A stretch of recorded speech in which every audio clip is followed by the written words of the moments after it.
You're listening to an Airwave Media Podcast. Grown-ups, if there's a child in your life who is interested in, curious about, or fascinated by people and places from history, then my podcast, The Past and the Curious, might just be a hit in your home. From the invention of microscopes to world-traveling dogs to fashions of the 1890s, gold rush ghost towns, and audiences going wild for walking competitions, we've got a little bit of it all. Hosted by children's author and museum educator Mick Sullivan, that's me, the show is fun, funny, engaging, honest, and beloved by kids and parents alike. Find The Past and the Curious at all the usual podcast places. This episode is brought to you by our Patreon members. Thank you so much. You're the reason this podcast is still going. If everyone who listened to this podcast gave just $1 a month, we could both turn this podcast into a full-time job and be certain that we could keep it going throughout the pandemic and keep bringing you more episodes. It would be a win for everyone. If you're not a member and you're able to donate, go to patreon.com/ancienthistoryfangirl. Members get ad-free episodes, extra episodes about fascinating topics, and hilarious, mostly drunken conversations we've had with other podcasters and guests. Go to patreon.com/ancienthistoryfangirl and sign up today to join the fun. Werewolfism for profit and pleasure. Get excited.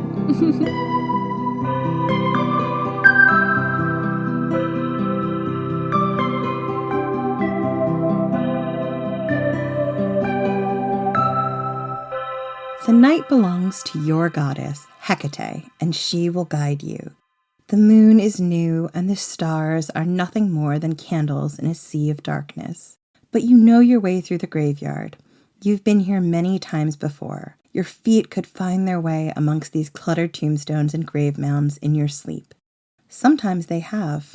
You have woken many a night to find yourself lying amongst these paths, memory robbed from you by too much drink or too potent a spell. Many years ago, before your husband cast you aside, when you were still a young girl, your mother warned you about your place in this world. This is not a world for girls like you, she had said with a stern look at your berry-stained hands.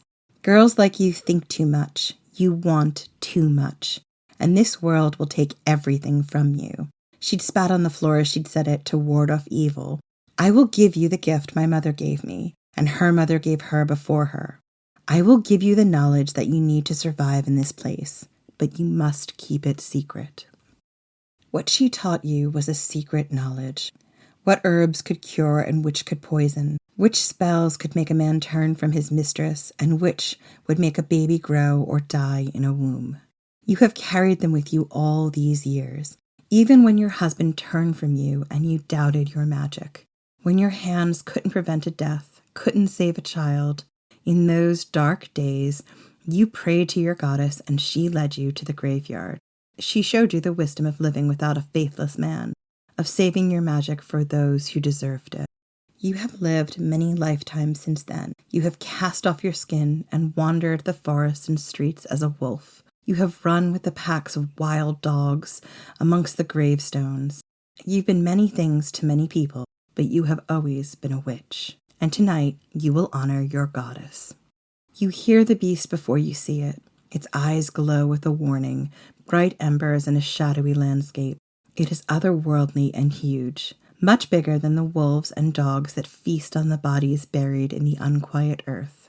You have only ever seen a wolf like this before once. It was the night you sought refuge here in the graveyard for the first time. The night you thought you would die from the shame and heartbreak of what your husband had done. You smile at the wolf. You would know those eyes anywhere. They herald the approach of your goddess. She has arrived. I'm Jen McMenemy. And I'm Jenny Williamson. And this is Ancient History Fangirl. So, full disclosure, this is not the seasonal episode I set out to write. Whoops. Oopsie. How often does this happen? It definitely happened a couple times. I mean, with Mithras. Let's look back on Mithras. Oh, Mithras. We could not have foreseen the Emperor P drinking. We could not, or the mushrooms. So when I started the research into ancient werewolves of Greece and Rome, because that's what the topic is, I was pretty sure that I knew what the narrative was going to be. I knew the big werewolf myths. I'm a werewolf mythology nerd. I was sure that the episode would be super simple and based on like 2 or 3 myths that have carried down to us through the ages. I was, as always, really fucking wrong. And I have to thank my main source for this episode, the epic The Werewolf in the Ancient World by Daniel Ogden, which is out now in hardback. This episode would have been very, very different without this incredible source book. And I feel really lucky that it was published literally like a month or 2 before I started writing the episode. So before we get started, I've got a few caveats about this episode. First, due to bandwidth and time limitations, this episode is going to cover only the werewolf mythology of ancient Greece and a tiny bit of ancient Rome. And even then, this is by no means an exhaustive collection of all the werewolf stories. There are loads of stories with tangential werewolf aspects, and even if I had 3 years to write this episode, and Jenny has informed me several times that I do not. You do not. I'm sure. Rein it back. I'm sure. Even with that amount of time, I would miss some stories. So that's your first caveat. Jenny, do you want to tell them the second caveat? Okay, second, this is Jen's second caveat, which I have been given to tell you. Because otherwise it's just a lot of my voice, and I know you guys love Jenny's voice. I love her voice. Oh, well, gosh, I'm blushing. So second, this episode is not going to move into, let's say, the 400s or 500s AD, which is when the werewolf mythology starts to become a little more familiar to us and takes on themes that have a lot of early Christian influence. Mostly because of who is writing the stories. Every once in a while I had to use sources that were a little bit later, but I really wanted the sources to be ancient and not sort of being told through an early Christian lens. Because there's a lot of demonization, which isn't exactly how the ancient Greeks and Romans would have seen this story. We wanted to get a bit of an older view here than the early Christian lens and show you what it would have looked like before that happened, because there were a lot of things that happened to werewolf mythology after Christianity started to show up. So we really wanted to keep the scope of this episode limited so we could delve deeply into the ancient world, what it would have looked like, and when these stories would have originated. What were they like at the very beginning? But most importantly, why these stories became such a big part of the cultural canon. Here's our third caveat. There are many, many different tellings and retellings of all the stories that are featured in this episode. And as always, we have to pick one version for the ease of the narrative. And, to prove our thesis, if we have one, which I think we do. Our thesis. It sounds really official, but really it's just whatever crackpot idea we have in our heads right now. I mean, our thesis is that werewolves are agents of chaos and destabilizing to the patriarchy. I mean, we're going to prove that. Oh, that's obvious. Yeah. Anyway, so while you might feel like you know this story that we're telling you or that we've told the story wrong, remember all of these stories come from an oral tradition and are translated and collated by different authors and told in different ways. And it's these different tellings by different authors in different times that make the story so fascinating to study. And, they are all slightly different, and it's those differences that we've picked up on and we're focusing on. And all of the stories that I'm referring to in this episode are in Daniel Ogden's excellent source book, The Werewolf in the Ancient World. We get no money from plugging it, but it was invaluable. It's a very dense book, but I highly recommend it to anyone who wants to know more about werewolves in the ancient world, because there's a lot I had to leave out. So now, let's delve into the wild world of ancient werewolf mythology in Greece and Rome. I'm so excited. Cucullin says yes. I might have been a little bit of a were-creature myself. I believe that, Cucullin, although I would say that you are probably a little bit more in the berserker tradition, and that is indeed a werewolf-adjacent tradition. Yes, it is, Miss Williamson. Yeah, so if I had done this episode, it would have been berserkers on the battlefield, but we didn't get time. I believe someone said you could do that, but she didn't have time to do it for you. That's right. That's exactly what Jen said. It is. For once I had boundaries and I was like, yeah, no, it would be so cool to include berserkers, and we've just done Celtic cultures, but I literally don't have time to do that. That's its own thing. I'll probably get to it eventually. Cucullin, you want to collaborate with me on that one? It would be my honor to collaborate and tell you more about my friends, the berserkers on the battlefield. So, Jen, how do you make a werewolf? I don't know, Jenny. Are you going to hit me with some sweet, sweet werewolf knowledge? Yes. So the werewolf myth in the ancient world dates to around 2100 BC, roughly in the Epic of Gilgamesh. We're talking about in the, Western canon here. And in the Greek and Roman world, it may date to around the 400s BC. Unless you include the Odyssey, which I'll make a case for later. Unless you count the Odyssey. So let's say the 700s BC. So we're limiting our scope to ancient Greece and Rome, as Jen has told you. Obviously, we know that if you're in the medieval or modern world, you become a werewolf when bitten by a werewolf, right? That is a fact. That's a total fact, yeah. Not the case in the ancient world, though. Things operated a little differently back then. So, let's talk about how werewolves are believed to be made in the ancient world. And there were quite a few ways that a person could be transformed into a werewolf back then. I would call it kind of a hazard of life. One of the ways was a curse from a god or a goddess or a witch. Essentially, if you pissed off a god or a powerful witch or a goddess in the ancient world, the consequences could be werewolf, or death, or various curses, or, I don't know, getting turned into a tree or whatever. I mean, Jen has told me that I should advocate for becoming a werewolf, but I don't know, I'd have to think it through. I'd really have to think it through, Jen. I mean, I don't know. I kind of feel like it might be not as bad as death. You don't always have to be one forever, but, like, it would be kind of cool to be an apex predator, just, like, going down the forests and the back alleys of ancient Athens and Rome and just, like, living your best predator life, I guess. Eating those grave dead. Digging up them graves.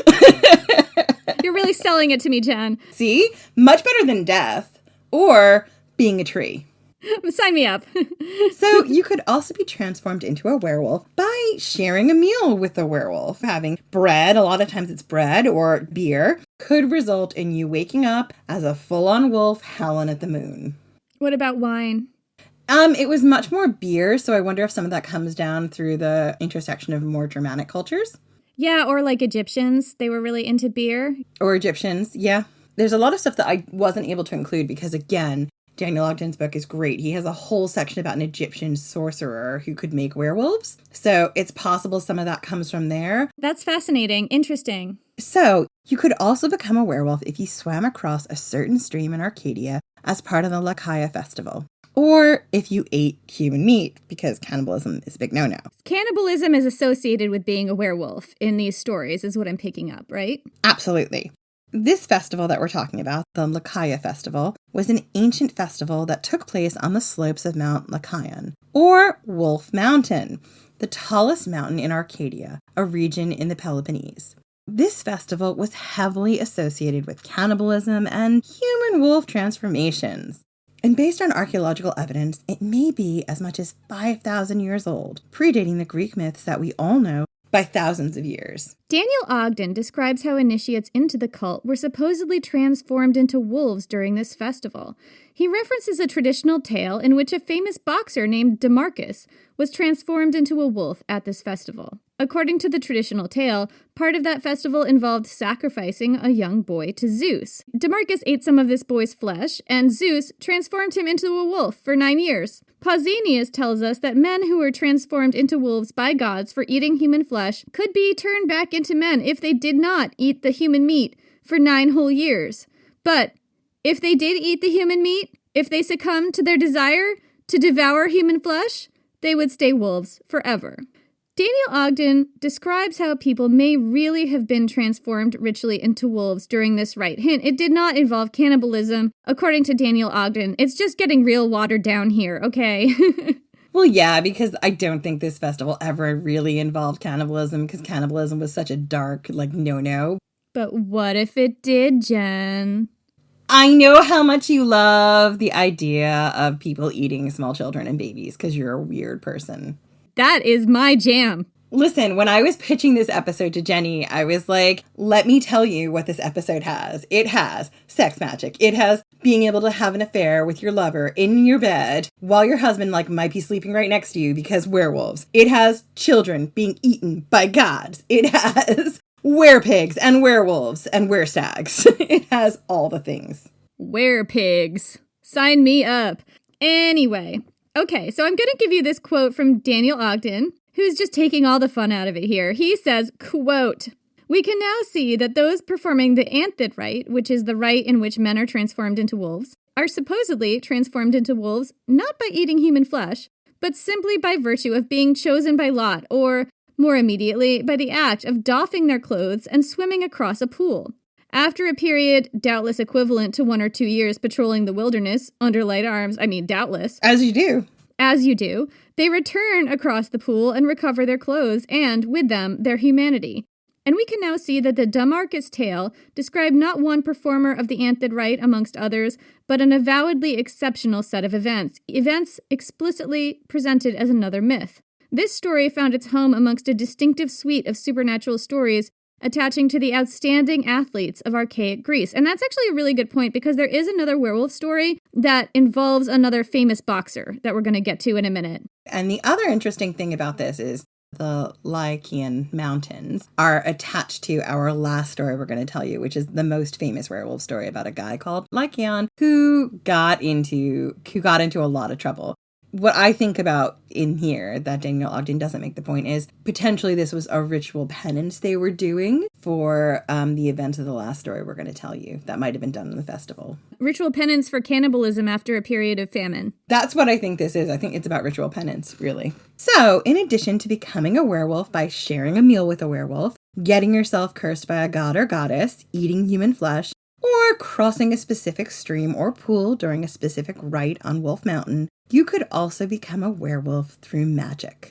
It sounds like all of these are through magic in one way or another. They are, but by magic here, we mean more magic that is from a witch or a wizard and less divine. And also more magic, Jenny, by casting a spell on yourself and turning yourself into a werewolf for your own personal gain, for your profits or pleasures. Self-werewolfism. Self-werewolfism. We're going to get to it in a later section because self-werewolfism is kind of the outlier here. What's interesting about this is I feel like self-werewolfism becomes the norm in more modern werewolf stories. Like, people can turn back and forth from werewolf to human at will in some modern werewolf stories. Sometimes it's more like it's the full moon. I feel like a lot of that is like the dark fantasy genre, which, don't get me wrong, I love me some dark fantasy or dark romance. But sort of the real lore is not about being a self-werewolf, about being a magical person who can do that. It's about the pull of the moon, which we don't see, which is really interesting in the ancient mythology. But the form of being able to turn yourself into or out of being a werewolf has to do with one of Jenny's favorite topics, sex magic. This magic, this self-werewolfism magic, could have been wielded by both men and women, and a lot of times they were outsiders to Greek society. They might have been an Egyptian magician, or they might have been a witch or a foreigner, because the ancient sources are real dark like that. They're real suspicious of foreigners. They really are. But I guess what I'm trying to say is, like, a lot of times they were the outliers in society, people who had this knowledge that the average person didn't know, and that made them suspicious. So anyway, how could you tell if someone was a werewolf? I'm going to give you just a quick checklist. There are several ways that you could tell someone was a werewolf in the ancient world. Number 1, do they take off their clothes, leave them under a rock, and then pee in a circle around that rock? Do they? Yes. Werewolf, marking the territory. Second, do they spend a lot of time hanging out at the edge of town, going through graveyards at night? Yes. Werewolf. Third, do they engage in acts of cannibalism? Think about this. Yes. Werewolf, Jen. Fourth, are they a woman who seems to have knowledge and understanding of the world and maybe can help you with your love-related problems and knows how the female body works? Absolutely. Werewolf. Fifth, have they broken the laws of Xenia, which were the laws of ancient Greek hospitality, and pissed off a god, probably Zeus? Probably. Yeah, they have. Fucking werewolf. Man, it's so easy to be a werewolf in ancient Greece. It's almost like, who isn't a werewolf? Come on. Yeah. If you ever find yourself inexplicably transported back to ancient Greece or Rome, be on the lookout for werewolves, because they're clearly all around you. And those who aren't werewolves, probably vampires. Probably. And here's the thing. Do not eat anything that looks or smells funny, or like share a beer or a meal with someone you don't know, because stealth werewolf. Don't put your mouth on anything in the ancient world. I think that's a solid rule. Especially Julius Caesar. Oh, God, no. It's not going to end well. Anytime I can.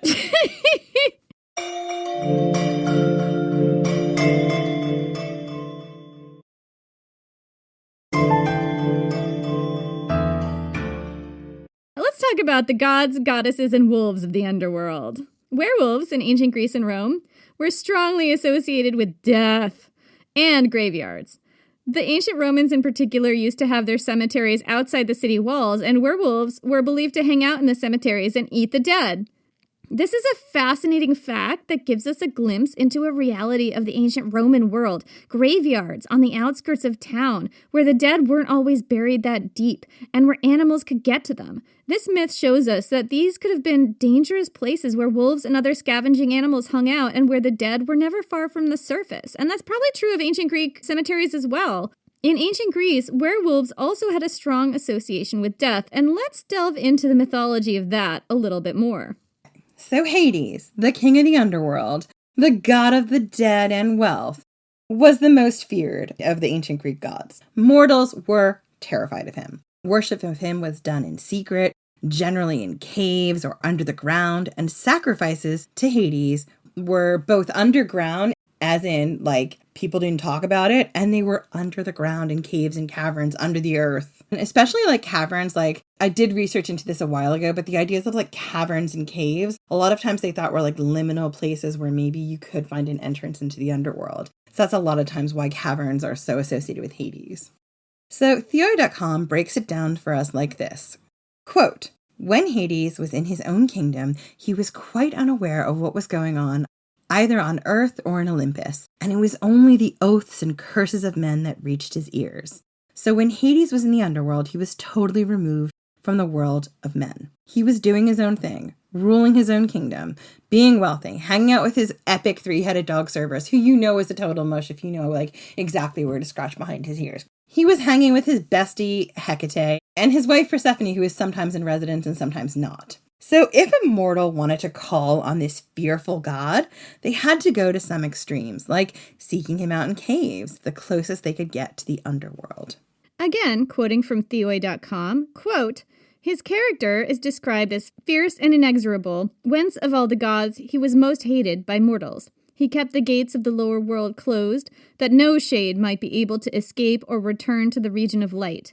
When mortals invoked him, they struck the earth with their hands, and the sacrifices which were offered to him and Persephone consisted of black male and female sheep, and the person who offered the sacrifice had to turn away his face." So let's talk about this quote for a minute. Hades was so feared by mortals that even when they were sacrificing to him, they had to look away. They were like, must not look in case we catch his eye. But we totally want to, like, catch his eye in the good way in that he wants to favor us. So why did they sacrifice sheep? I have a theory, which Jenny is going to vehemently disagree with, but I don't care.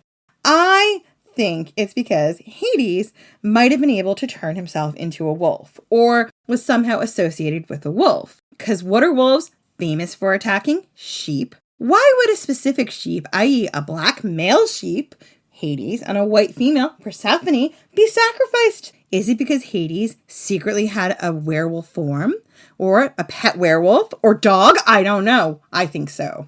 Well, he definitely had a pet dog, Cerberus. He did. I think this is a stretch, Jen. And the reason is, I actually looked this up. So sheep were actually the most common animal sacrificed in ancient Greece. So it's not that weird that they were sacrificed to Hades. But if you want to get the favor of a god, what do you sacrifice? A white bull. Mostly bulls and heifers, and like you don't see, oh, I want to get Hades' favor, I'm going to sacrifice a sheep. You know, you would be like, you would give him a bull. Well, that's true of any god. It's true of any god. I mean, realistically, the bull was the most favored sacrifice among most of the pantheon, but the sheep was the most common, and the reason for that is that most people couldn't afford to sacrifice a bull. So I would say that this isn't necessarily an indication that Hades favored the sheep more. It's just what people sacrifice to him more is my thought. I mean, I could be wrong. Also, wolves will also attack goats. So I don't know. I find this a tad tenuous.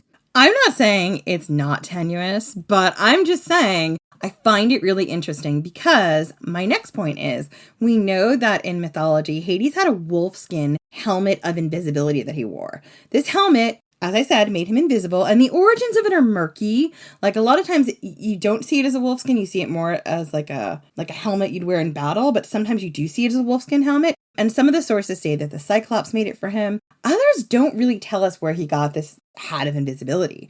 So I would like to posit again that maybe Hades could turn into a wolf. Maybe that's part of how he became invisible, because think about it. Wolves are these predators that attack in the dark and by night and by stealth. Like, I'm seeing just Hades and his helmet of invisibility here. Maybe there is an interesting aspect of transformation here, turning from visible to invisible. I don't know that I'm entirely convinced, though. I think the thing that I'd also like to put forward in my wolf theory is that wolves, a lot of times in the ancient world, they were kind of really stealthy, and they tended to pick people off when they were alone, and they were easier prey. And you didn't maybe know that they were about to attack you until they did. And I feel like if you've got a god who can turn himself invisible and then all of a sudden appears and maybe bad things happen, like death, like maybe there's a connection there. I don't know. I'm making lots of spurious arguments, and I'm not 100% saying that I believe all of them. I just think it's interesting. Yeah, and I think that there is an interesting through line here with wolves being animals that haunt graveyards historically. Possibly you would find wolves in graveyards, digging up the dead in an ancient Greek or Roman graveyard. So that's a thought that they were already associated with death, which means they would already be associated with Hades. Well, we know wolves and dogs were, because you would see them, especially on ancient battlefields. I mean, if there was a bunch of dead out there, you would have dogs. I'm sure you'd have wolves. You had lots of other carrion that are like, oh, dead? Picnic, let's go. Right, and I don't think it's a coincidence that the animal guarding the underworld is a three-headed dog. I think that was probably founded in ancient Greek and Roman associations with dogs and wolves and places where the dead were. So, Jenny, there's a reason why wolves in particular were associated with Hades and the deities of the underworld. So this is a quote from an article by Nadine Metzger called Battling Demons with Medical Authority, Werewolves, Physicians, and Rationalization. So, quote, the idea of transformation into a wolf can be found throughout the history of European thought, either as an actual belief in werewolves or simply as a literary motif. No other animal has rivaled the supremacy of the wolf in terms of animal transformation. This may well be due to the fact that for thousands of years, wolves constituted the most common and most dangerous land-based predator throughout Europe. They were not eradicated from the human environment until they were hunted intensively, as in England, where the wolf was extinct by the end of the 15th century. Their habitat disappeared during industrialization. And I just also want to say, in the U.S., wolves have been recently stripped of their protected status and are being hunted intensively in areas of the American West. And I find that really tragic. Wolves in real life are predators, they are, but they're also really family-based animals and should not be eradicated. Can we just say that? Yeah. So let's break this down. Wolves in European thought were the big bads. They attacked generally at night by stealth. You did not see them coming. They fed on both the living and the dead. Like dogs, you could find wolves in graveyards digging up the bones and flesh of the newly buried, like we've been saying. Probably it was the animal that everywhere had. Other places would have had different things, but this was maybe the common land-based predator that existed across the entire continent. I'm not sure. Yeah, and, according to Nadine Metzger, they could mete out death indiscriminately to animals and people, and if they didn't get you in this life, well, they could have your bones in the next. You can see why ancient people associated wolves, creatures that stalk the night, with almost invisibility, and who feasted in graveyards on the flesh and bones of the recently deceased, with death and with Hades. We can see why that connection might exist. And not just Hades either. In Greek mythology, wolves would also come to be associated with Hecate. So Hecate was a badass goddess. She was the goddess of witchcraft and magic and poisons, and she loved to hang out at the crossroads. Hecate is associated with the underworld and with the crossroads and graveyards. Theory.com tells us, quote, here's another very important feature which arose out of the notion of Hecate being an infernal divinity. Namely, she was regarded as a spectral being who at night sent from the lower world all kinds of demons and terrible phantoms, who taught sorcery and witchcraft, who dwelt at places where two roads crossed each other on tombs and near the blood of murdered persons. She herself too wanders about with the souls of the dead, and her approach is announced by the whining and howling of dogs. A number of epithets given her by the poets contain allusions to these features of the popular belief, or to her form. She is described as of terrible appearance, either with 3 bodies or 3 heads, one of a horse, the second of a dog, and the third of a lion. So let's just break this down. Hecate, goddess of magic and witchcraft. hangs out at the crossroads, just like outside of town where all the cool kids like the Lamia and Booza, ancient vampires, corpses that have been buried so they don't become ancient vampires, they're all there at the crossroads just hanging out. She frequents graveyards and gets whatever things she needs for her magic there. She's a fearful goddess who is not afraid to walk alone at night and do the shit she needs to do. She's often dressed as a maiden in a short tunic and with hunting boots. And her presence and approach is heralded by the whining and howling of dogs. We need to stop here and have a conversation about these dogs. We've seen in other sources that her appearance was heralded by wolves as well as dogs. Dogs and wolves were in Hecate's sort of Wild Hunt-esque entourage, and that's important. Hecate is being depicted here as a huntress complete with her hunting wolves, her hunting dogs, with her hunting pack. She's a goddess who works in the upper world, in the shadows, and she has immense power. She's feared by most mortals, kind of like the wolves of the ancient world. She's a top apex predator. And for the most part, only mortals in the most dire of situations would call upon her. Mortals like Queen Hecuba of Troy, who after the fall of her city leapt to her death. She was transformed by Hecate into a dog who became a part of the goddess's entourage. I have a question about that. So did Hecuba, call upon Hecate mid-leap and get transformed mid-leap into a dog? We don't really know. We know that Hecate took pity on her and transformed her into a dog instead of, letting her die. There's many other myths of what happened to Hecuba that don't involve her turning into a dog. I saw this in one place on theory.com. I like to think that in the despair and after everything that happened, she was just so done. And she was like, I can't anymore. And Hecate was like, that is the energy I want for my pack. Right. That desperate energy. Well, but also that rage. I am here to take you and mold you and make you fierce. I'm going to give you claws and teeth, and no one will ever do something like this to you again. I love it. I love it too. I'm really sold. Cool. And here, in the discussion of Hecate, we get another tantalizing glimpse of the realities of the ancient world. In many communities in the ancient past, wise older women with a knowledge of herbs were the main healthcare provider in their local communities. These women, as you can imagine, were also demonized, seen as witches, their knowledge a threat to the patriarchy. We've seen it for so long, because they lived outside of male control. So did these women visit graveyards at night to collect their healing herbs, possibly because men avoided these places? Perhaps it was safer for a woman alone to be in a graveyard, even with all the wolves and the dogs and stuff, than to be in other places where they might encounter men while alone. Anyway, so Hecate was a powerful goddess who might reflect tantalizing realities of older women, wise in herb lore, who lived in the ancient world. Like her mortal counterparts, she was powerful, and only those in the most dire need called upon her. But sometimes mortals called upon the dreaded gods and goddesses of the underworld for reasons other than life and death. These were mortals who had a desire for power, for life, people who wanted to make their living on their own terms. Who didn't want to wait until they were in dire straits to get to know the infernal gods. Goddamn right. Why should you wait to get to know the infernal gods? That's my question. It's always a good time. Have you heard the good news about Hecate and Hades? It's always a good time to get to know your local infernal gods. So this brings us to one of our favorite sections of this episode. Let's talk about it. This is my favorite. It is werewolfism for profit and pleasure. Get excited. As you can imagine, there was a business model to werewolfism because for as long as people have been around, if they've been able to find a way to make money at their passions, well, they've been able to turn them into a career. The careers in question here are that of professional witches and werewolves. Witches exist throughout all of Greco-Roman mythology.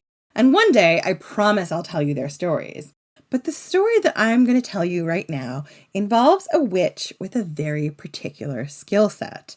Say you want to take a lover. You've got some carnal desires. You've got an itch that you really need scratched. You have found this person. You have fallen into love or lust with them. There's just a small problem. You're a married woman in ancient Greece. But here's the thing. You could go to a professional witch to get help with your problem. So let's talk about how you might get help with this little problem of being married and wanting to take a lover. And this little problem is not about poisoning your husband. Not this time. We're getting a little more creative here.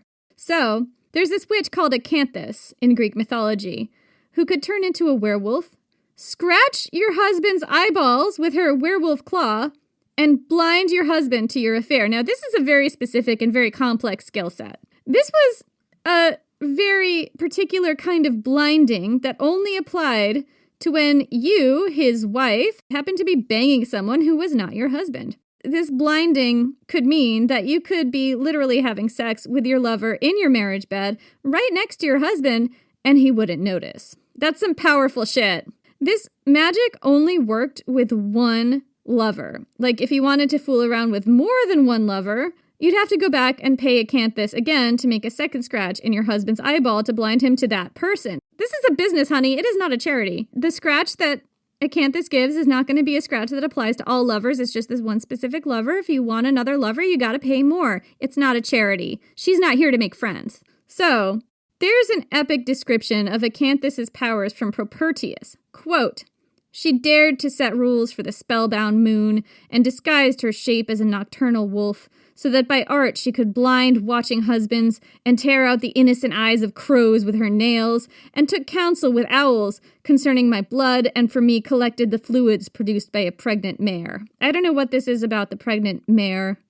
It's getting a little weird. She was definitely working on something here. It's definitely collecting some fluids, okay? Can you do magic without fluids? I don't know. Probably not. You need to have some kind of lubricating agent. So I wanted to include this quote for a few reasons. First, it very clearly makes the case that werewolves and witches were inexorably linked. Witches could become werewolves. Second, it also makes a big connection between witches, Hecate, and the underworld, and werewolves. And again, was Hades a werewolf? Maybe. I question that. So, and third, I love the details in the quote that I included that we get about the work of the witch. This is a difficult freelance contract. This werewitch has to go out at night, make up this spell that she has to transform into a wolf in order to enact. I mean, this is some badassery. She deserves to make extra money, and I mean, I would charge you each time, and every time you came back to me, I would charge you like more and more. I'd get you on the hook. No free consultations here. No. So this story also sows fear into the minds of the very patriarchal ancient Greeks. The women who generally were considered witches tended to live on the fringes of society.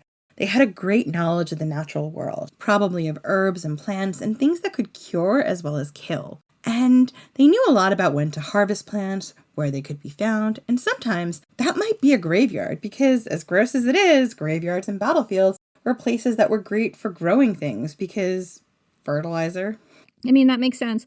So this story of a very skilled witch who is just doing her best to work her sex magic, just fulfilling her contract, it just goes to add to the fear of women.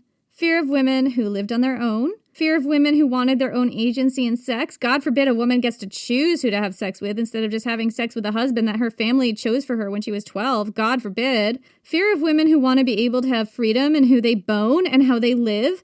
And werewolves, agents of chaos and destroyers of the patriarchy. I'm seeing it. That's our thesis, really. So this is one type of werewolf, the werewitch. Clearly, as we've said, she's got a very specialized skill set, that of self-werewolfism.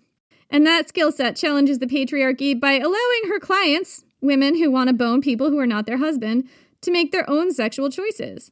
Here's another type of werewolf, though, one who transforms for the dark pleasures. To take revenge on a town and enact violence, to blackmail people into sending him their fairest maidens as brides, perhaps. This story is a bit rapey, just warning you.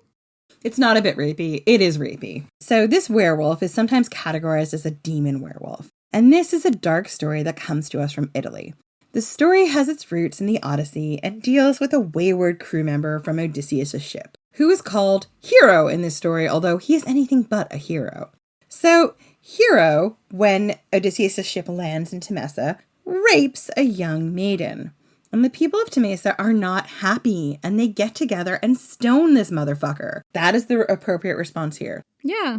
So Odysseus doesn't give this guy a proper burial. He pieces out with the rest of his crew, thinking, like, good riddance. But because this hero wasn't properly buried, he wasn't all the way dead by ancient standards, meaning his restless shade could come back to terrorize the people of Temesa. And this is what Pausanias tells us about it. Quote, "But the ghost of the stone man never ceased killing without discrimination the people of Temesa, attacking both old and young, until, when the inhabitants had resolved to flee from Italy for good, the Pythian priestess forbade them to leave Temesa and ordered them to propitiate the hero.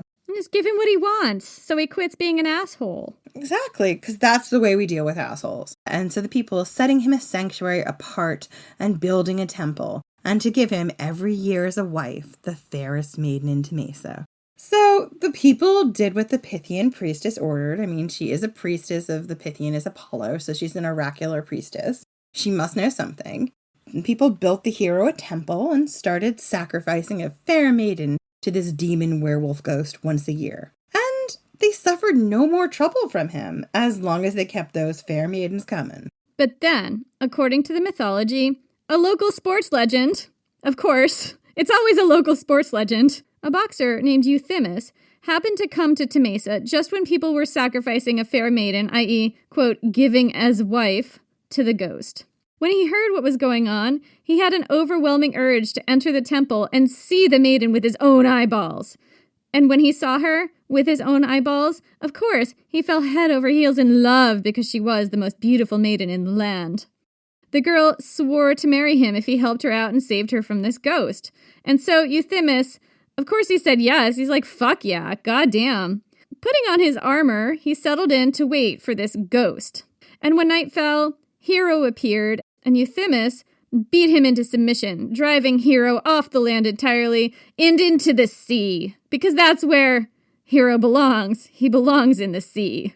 And then Euthymus and the fair maiden had a beautiful wedding. It was very well appointed. There were all these little candles everywhere, and everyone got a lot of great party favors, and everyone in the land was freed from Hero. Pausanias tells us that Euthymus lived to extreme old age, and, quote, escaping again from death, departed from among men in another way. Sometimes he might have been like a river god. There's all sorts of different things associated. Yeah, I mean, and this is the other example that we mentioned about a famous boxer, like a famous athlete being attached to werewolf stories, it's interesting. I don't know what to make of it, but the correlation is there. It is, and I think what to make of it is, like, a lot of times you would see some of these athletes who I imagine would have had otherworldly strength because they were stronger than your average person. These huge epic Olympians. I mean, think about it right now. Like, the Olympians that we see every day, they are like superhumans compared to most of us normal mortals, you know? They have abilities that surpass those of normal people, so they might seem superhuman to the people watching. So I can see why this happens. So Pausanias adds an interesting postscript to this story. Quote, this I heard, and I also saw by chance a picture dealing with the subject. It was a copy of an ancient picture. There was a stripling, Sybaris, a river, Calibris, and a spring, Lyca. Besides, there was a hero shrine and the city of Temesa, and in the midst was the ghost that Euthymus cast out. Horribly black in color and exceedingly dreadful in all his appearance, he had a wolf skin thrown round him as a garment. The letters on the picture gave his name as Lycus. So, what does this tell us exactly about this werewolf hero? First, if you stone a rapist to death in ancient Italy, you might turn him into a werewolf. I mean, why? And second, if you stone a rapist to death in ancient Italy, and he turned into a werewolf, it was going to demand a young maiden once a year to not completely destroy your town. And apparently, you're going to give that to him. This is a really specific set of rules. It is. And third, it takes an Olympic boxer to drive out this hero and restore order in the city. Although, the end of this story makes me wonder, did he drive out the werewolf? Or, in his extreme old age, did he become one? You know, if you live long enough, you always become the werewolf, Jen. Life after death is not actually a place, it's just werewolfism.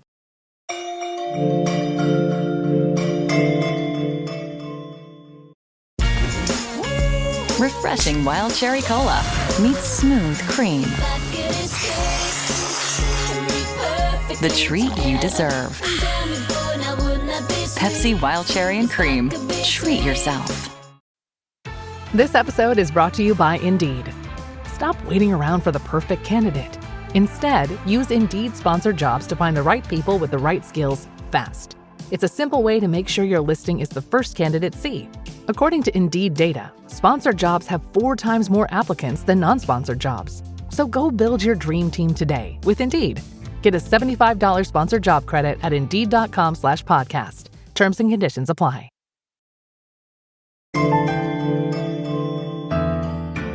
Let's talk about medical lycanthropy, shall we? So we couldn't talk about werewolves in the ancient world and not bring up medical lycanthropy because the ancient Greeks believed that lycanthropy, i.e. becoming a werewolf, was a medical condition. They didn't see it the same way that we do in modern times. So here's a brilliant quote from an article by Nadine Metzger. Quote, "Ancient Greek medicine describes lycanthropy sufferers, people who changed into werewolves, as melancholics who are dangerous neither to themselves nor to others, and who suffer from severe dryness of the body. They roam out at night and mimic the ways of the wolves or dogs, and mostly loiter by the grave monuments until daybreak. Suggestions for treatment, alongside venesection, which was drawing blood, and a light diet, include various pharmaceuticals intended to minimize the damaging influence of black bile in the body of the patient. The illness concept, initially established in this vein, was modified and extended as it was passed on through the centuries, particularly in Arabic medicine, which was to have a decisive influence on the content of the descriptions of wolfish madness in the Latin scholarly medical writings of the medieval period. Of particular importance is the canon of Ibn. I'm sure I'm mispronouncing that. In contrast, in the West, the few Latin translations of the Greek lycanthropy descriptions from late antiquity had virtually no influence, resulting in the original form of lycanthropy being largely forgotten until humanistic medical authors retranslated the ancient Greek sources. So what does all that mean, Jen? So I wanted to include this because I found it incredibly fascinating. Breaking down what this quote is basically saying is that the ancient Greeks believed that medical lycanthropy wasn't necessarily about turning into an actual wolf, although it could have been. It was kind of more about what sounds to me like some kind of depression. It was about hanging out in graveyards and feeling depressed. People with lycanthropy mimicked the behavior of wolves by going to graveyards. I mean, did they dig up dead bodies and eat them? I don't know. It doesn't say that. But it doesn't say that they actually turned into wolves or were wolves. It's only in more modern times that we associate lycanthropy with the full moon, with mania, and with turning into a wild, inhuman monster. And that's why I wanted to have this here, because could it be possible that for the ancient Greeks, medical lycanthropy was a way of explaining things like depression or other mental illnesses? That was the question that I had. Like, maybe this arose as an explanation for depression or sudden changes in personality that people might have. And also unexplained grief. There's a lot of ways in which people grieve. Sometimes when you're grieving, a lot of times is particularly if you have a grave you can visit, you go back and back and back and you talk to the grave and the person. Like, there are different ways of grieving that might have been really atypical to the ancient Greeks. They might have been like, well, they're turning into a werewolf. They're being lured by the siren sound of this grave, of whatever's beyond. Right. Wolves hang out in graveyards. Is this person developing an affinity for wolves, as opposed to realizing that it was grief, because in the ancient Greek world, people were expected to express grief differently? Absolutely. And also the times in which people would have had to go to things like a graveyard might not have been in the middle of the day when they were working. It might have been in the evening, times wherein, it's not standard to be out and about because that's the only time they would have to go and maybe grieve. Right. The definition here makes it very clear that the ancient Greeks didn't believe that these particular lycanthropes were a danger to themselves or others. It's more that they thought that they were in danger from others, which a lot of times is a fear that we have for people with mental illness. Yeah, I think that's a real truth for people with mental illnesses. They're more likely to be abused and to be vulnerable to other people than they are to be violent themselves. Exactly. And as someone who has dealt with depression and anxiety and has mental illness in her family and in her life, that is the truth for the most part. I just wanted to put that in there because I just thought it's so different from what we see coming down through the Middle Ages. And now that I've rounded out sort of our picture of werewolves in the ancient world, I wanted to sort of test Jenny and our listeners with some examples of werewolf folklore. It's 2 stories. And to ask the question at the end of each story, is this a werewolf story or not? And I'll let Jenny decide, and I may have to rebut her, but let's go. So, our first story is Circe and the Werewolves, Werelions, and Werepigs of Aea. Oh my god, this name, Aea. So this island is spelled Aeaea. Well, it's actually Aiaia is how it's pronounced. Aiaia. So possibly the first written account of a werewolf in Greek mythology occurs in Homer's Odyssey, which was composed around the 8th or 7th century BC, but of course was based on a much older oral tradition that could have gone back, way back into the Bronze Age, who knows. So you're probably scratching your head and saying, wait a minute, I'd remember a werewolf in the Odyssey. There's no werewolves in the Odyssey. What are you talking about? This story that Daniel Ogden has pointed out to me, and now I can't not see the werewolves. Jen cannot not see the werewolves. Werewolves. Ow! Werewolves of Iaya. Ow! So, Odysseus's men arrive at Circe's island. They've been at sea for months, tossed about, and subjected to many misadventures. And when they arrive, what do they find? Lots of wild animals, in particular, a wild stag that they hunt and kill. They're tired of fish and they're hungry. And in the process of hunting this wild stag and then killing it and eating it, they stumble upon a home. It's a modest little place, a cottage, tucked away from the shore, and at this home they find pigs, tame lions, and tame wolves.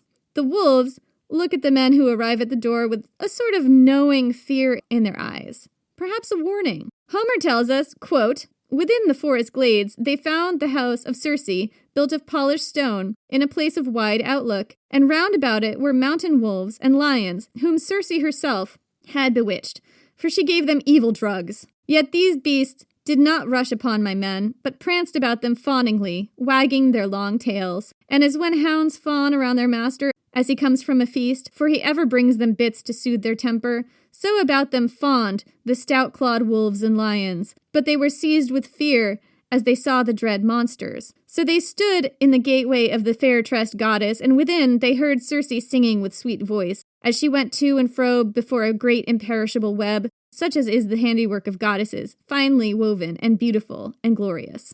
So why did I make Jenny read this really long quote? You tell me, Jen. I'm going to. The quote tells us that the wolves and lions who guarded Circe's house were bewitched. And it's possible that they were once men who were turned into werewolves and I suppose were-lions. Or it's possible that they were wild animals who were tamed by Circe via some sort of magic. It's really tough to know here. I mean, I'm taking the point that Daniel Ogden made in his book and arguing it. And it's tough to know because Homer does not give us those important details. But I am Team Werewolf here. I think that small glimpse of the wolves looking into the sailor's eyes knowingly, knowing what's going to happen to them, I think it's a warning. I think it's a human look they're giving them. And here's the reason why I think these wolves could in fact be werewolves. Circe is infamous for turning men into animals. In particular, she turns men who, in the story, can be kind of assholes into pigs. There is an entire process for her magic, which Homer shares with us. Quote, she brought them, Odysseus' crew, in and made them sit on chairs and seats, and made for them a potion of cheese and barley meal and yellow honey with Pramnian wine. But in the food she mixed baneful drugs, that they might utterly forget their native land. Now, when she had given them the potion, and they had drunk it off, then she presently smote them with her wand, and penned them in the styes, and they had the heads and voice and bristles and shape of swine. But their minds remained unchanged, even as before. So they were penned there weeping, and before them Circe flung mast and acorns, and the fruit of the cornel tree to eat, such things as wallowing swine are wont to feed upon. So let's break this down. Circe brings the men into her home, she feeds them, and then she turns them into pigs. Pigs who retain the memories of their lives as men, but are forced into this shape of pigs. You know what Circe made here, right, Jenny? Were-pigs. I mean, this is a pretty loose definition of were-pig. It is absolutely not, because were means man, right? So she turned a man into a pig. It is literally were-pig. They retain the memory. They retain what it was like to be a man. They retain knowledge of their former form. They are still man inside pig. Were-pig. Okay, but were-pigs aren't werewolves. Exactly. But they are indicative of how Circe could turn men into animals, right? That is the point we're driving at. So remember, the ancient Greeks and Romans believed you could turn into a werewolf by eating a meal with a werewolf or drinking beer with one. Are they getting some of that story from Homer here? Is it coming from Circe, this meal they shared with this witch? Is that leading into the lore? The connection here is a little fuzzy. The story does involve eating a meal and turning into a were-pig. So this isn't telling us that Cersei did make werewolves, but she did make were-pigs. But to be fair, this story also has two more elements of werewolf transformation: cannibalism and breaking the laws of Xenia, or the ritualized rules of ancient Greek hospitality. So first, when Odysseus' sailors arrived on Cersei's island, they go hunting and kill and eat a stag. And I paraphrased it from Daniel Ogden's book because I didn't want to give you a long quote. But essentially it states that if we already know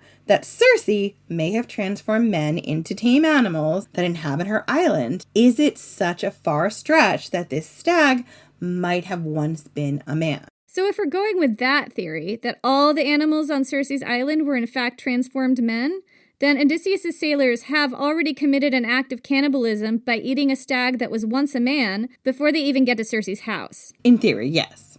So next, we have breaking the laws of Xenia.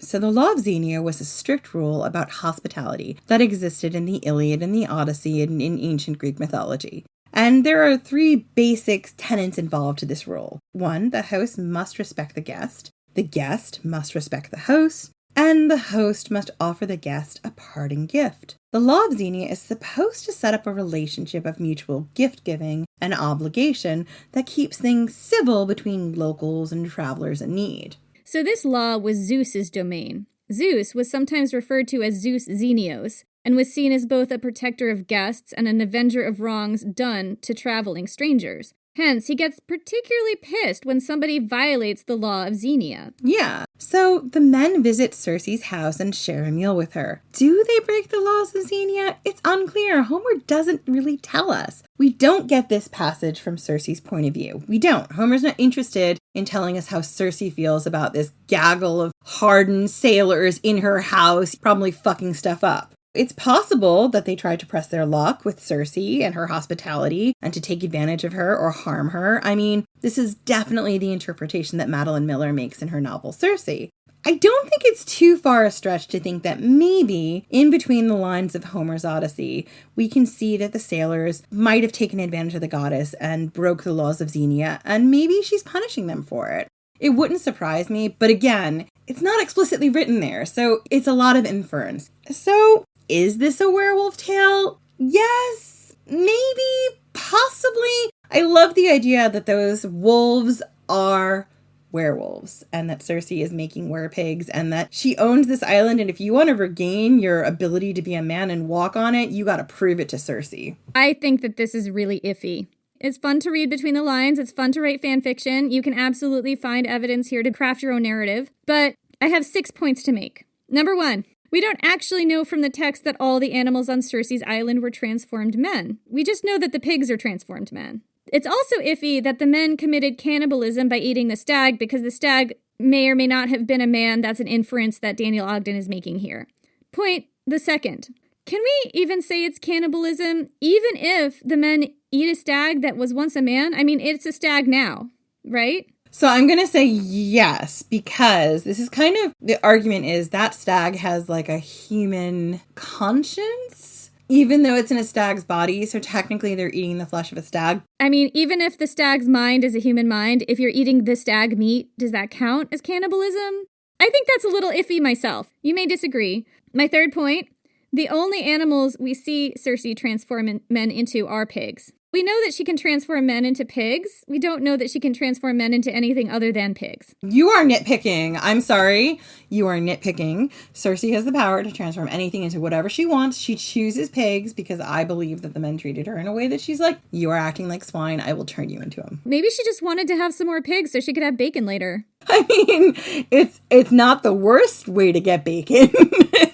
It's not the best way. Look, how else are you going to get bacon on an island with no supermarket? I have no bacon, and if one more man fucks up my house and makes a mess of things and threatens me, I swear to God I'll turn him into a pig and then I'll have bacon. Wait a minute. Listen, I'm just imagining a different scenario that is also possible where she just wanted some bacon. Maybe the first time she did it, it was out of necessity, and then later on she was just like, fuck it. You know, the first, second, third gaggle of men who shows up at your door, you might show restraint, but then the fourth one shows up and you're like, you know, there's so many of them and I have no bacon. So anyway, fourth point here. Sharing a meal with a werewolf will transform you into a werewolf. Cersei is not a werewolf. Question. Can you actually say someone is a were-animal if they were transformed into that animal permanently? And is a factor of being a were-animal also being able to go back to being a human at some point? Yes, you can definitely say they are a were-animal if they were turned into an animal permanently, but still retain their sort of human consciousness. And being able to turn back into a human is not, as far as I'm aware, a condition of being a were-animal. I don't know. I've seen a lot of depictions of werewolves where they do kind of lose their human consciousness while they're wolves, and then they get it back when they become human again. But that is explicitly not what happened here. What happened in the evidence we have from Homer is that the men retained, what it was to be human. They're crying. They understand what's going to happen to them. They understand what has happened to them as a human would. Well, that's why I question whether this is a werewolf story at all. There's no men being turned into wolves, so it's actually a were-pig story. I question whether it's a were-pig story at all. I think, the idea of a were-animal is a man whatever. So it's a man-wolf. In this instance, it's a man-pig. These are pigs that have the consciousness of men. Yeah, but that's what makes a werewolf so terrifying, is that the animalistic side of the animal has completely taken over the human mind and the human body, making it capable of doing anything to anybody. You're looking at this from, a medieval lens. I'm saying from an ancient lens, this makes sense to me, because the ancient lens isn't necessarily saying that these people are transforming into these superhuman, hulking, half man, half beast. It's more they're turning into the animal, having the ability to possess parts of the animal, and also the consciousness of a man and the speed of a wolf. So I think, to me, the reason this seemed to work is because what we see in the medieval and in the later mythology around werewolves is it is half man, half beast. It's bigger than all the wolves. It claws, and it's got the consciousness of a man and the super body speed of a wolf. That's not really what the mythology is telling us here. We see it a little with the hero of Temesa, and that's why the only person who could kill him was the Olympic boxer. But we're not seeing it anywhere else in the mythology, and that's why I'm kind of like, I would lean towards this being a werewolf in the ancient sense story. But again, there's so much supposition. Yeah, I feel like there's too much supposition for me to believe that this is a werewolf story. However, the only thing that gives me a slight amount of pause here is the idea that the men, Odysseus's men, might see these wolves at Circe's house and get a certain shiver down their spine. There seems to be something knowing in their eyes, and that is in the text, right? That's in the text. It's an intelligence beyond a normal wolf's intelligence, and it's a warning. I mean, that is a slight clue that makes me think that maybe you're onto something here. I think based on the stories I have included here, in the ancient world, your mind stays human, but you take on the body of a beast. And the interesting thing is, as we see the shift later on, in the medieval times, in the Christian mythology, your mind goes. You may have a body of a human, but you take on the mannerisms of a beast. And there's so much interesting stuff about werewolves and serial killers and murder and what that all might have been. And I can't wait to get there. But I don't think that's what was happening here in these stories of the ancient world. Right. So that is maybe the oldest written tale of werewolves if, and this is a big stretch, if you believe the tame wolves and lions were once men, although I definitely would make a case for the werepigs. But let's take a look at the most famous werewolf tale in Greek mythology, and that is the tale of Lycaon and the werewolves of Arcadia. This story has a lot of different variations, and a lot of them are fragments and incomplete. At best, this story is kind of a game of telephone. It's hard to figure out which source exactly to trust and what's going on, so you kind of just have to go with one and tell the story how you want to. And the one starting point that interested me the most is one of Hesiod's fragments from the 8th or 7th century BC. So according to Hesiod, there was this king called Lycaon. He was the king of the Arcadians who lived very long ago during the time before Greek's mythical Great Deluge. This may correspond to the historical period before the Bronze Age collapse, which is a topic we'd love to delve into, but not in this episode. So Lycaon was this mythical king who lived in Bronze Age Greece. He was also mythical, so I don't know that he actually ever lived. He had 50 sons, according to mythology, and one daughter, Callisto. Hesiod tells us, quote, Callisto was the daughter of Lycaon and lived in Arcadia. She was seduced by Zeus, but the goddess Artemis was enraged and changed her into a beast. Thus, she became a bear and gave birth to a son called Arcus. But while she was in the mountains, she was hunted by some goat herds and given up with her babe to Lycaon. So I really wanted to include this passage because it maybe tells us a bit about Lycaon and his unfortunate daughter. Because we all know what seduced means, right? In the ancient sources, it means raped. So Callisto was raped by Zeus. In Hesiod's story, Artemis was so angry at Callisto. And why? Why was she angry at her? Well, that has to do with violence not ever being able to be enacted against the man. It has to always be against a woman. But I want to tell you why she was so angry at Callisto that she turned her into a bear. And I will actually make a case afterwards that maybe being a bear isn't the worst thing. So, Pseudo-Hyginus tells us, quote, Callisto, daughter of Lycaon, who ruled in Arcadia, out of her zeal for hunting, joined Artemis, and was greatly loved by the goddess because of her similar temperaments. Later, when made pregnant by Zeus, she feared to tell the truth to Artemis. But she couldn't conceal it for long, for as her womb grew heavier near the time of her delivery, when she was refreshing her tired body in a stream, Artemis realized she had not preserved her virginity. In keeping with her deep distrust, the goddess inflicted no light punishment. Taking away her maiden features, she changed her into the form of a bear called Arctos in Greek. In this form, she bore Arcus.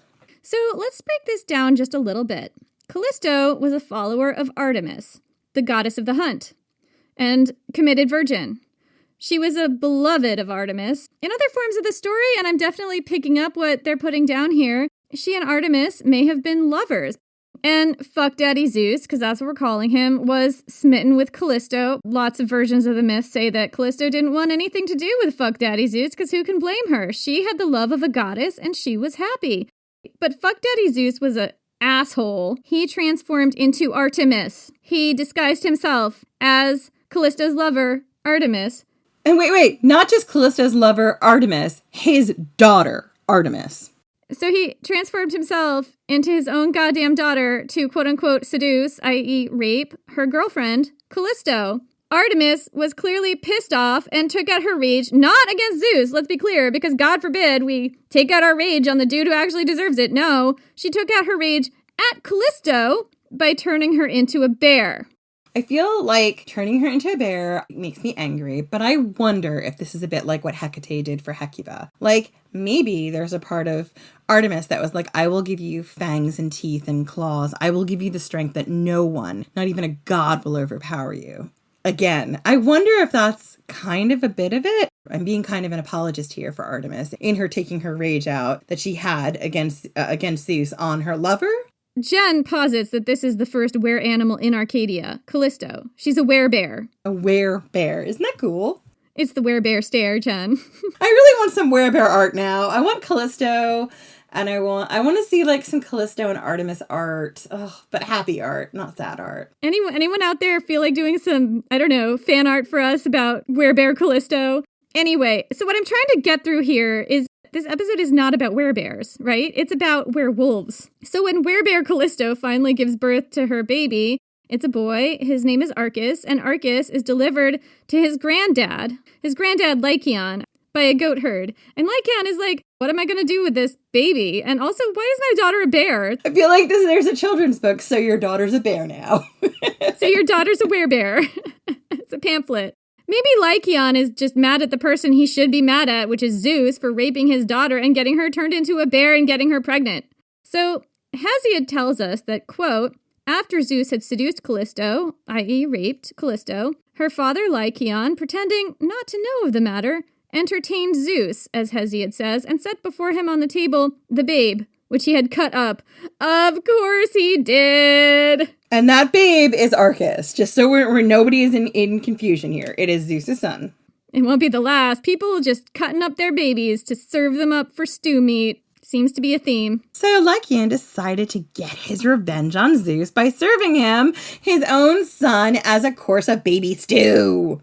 Why else would you have a god over if you're not going to serve them their own child in some kind of a meat dish?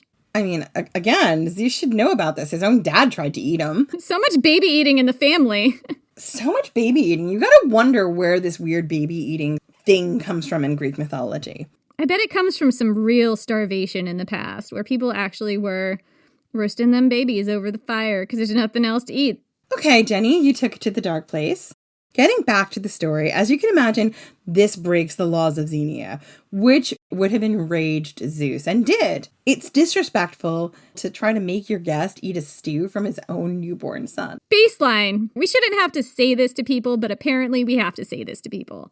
Pseudo-Apollodorus tells the story with a different twist. It goes like this, quote, "So these people, the Arcadians, Lycaon's people, exceeded all men in pride and impiety, and Zeus, desirous of putting their impiety to the proof, came to them in the likeness of a day laborer.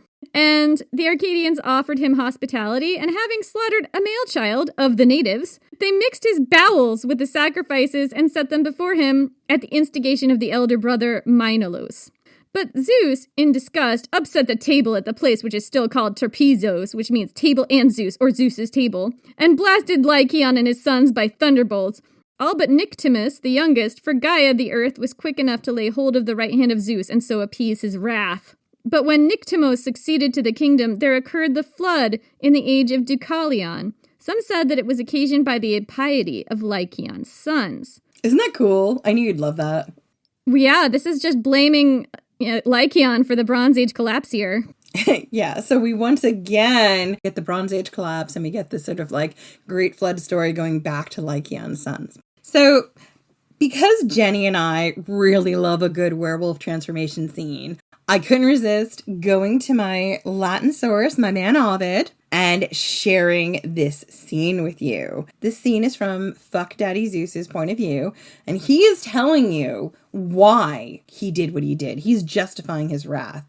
So, quote, "I stopped in that Arcadian tyrant's realms and entered his inhospitable home. And when I showed his people that a god had come, the lowly prayed and worshipped me. But this Lycaon mocked their pious vows and scoffing said, 'A fair experiment will prove the truth if this be god or man.'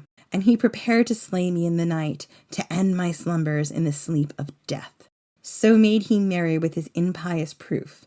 But not content with this, he cut the throat of a Molossian hostage sent to him, and partially softened his still quivering limbs in boiling water, partially roasted them on fires that burned beneath. And when his flesh was served to me on tables, I destroyed his dwelling and his worthless household gods with thunderbolts avenging. Terror-struck he took flight, and on the silent plains is howling in his vain attempts to speak.